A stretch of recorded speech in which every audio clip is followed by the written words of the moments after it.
দেখতেই পাচ্ছেন লেখাই আছে ওয়ে টু টেম্পল। এই দেখুন ঢুকে পড়লাম গেট দিয়ে, হনুমানজি রাস্তায় দর্শন দিয়ে দিলেন।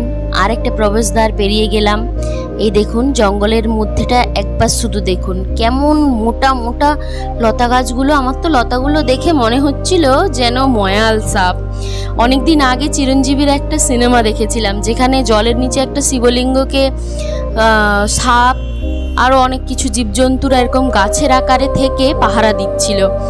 তো এটা দেখে জাস্ট আমার সেটাই মনে হচ্ছিল, যেন অনেক সাপ, যেন তারা একদম গাছের রূপ নিয়ে জঙ্গলে রয়েছে, আর যেন মনে হচ্ছে কনক দুর্গা মাকে পাহারা দিচ্ছে।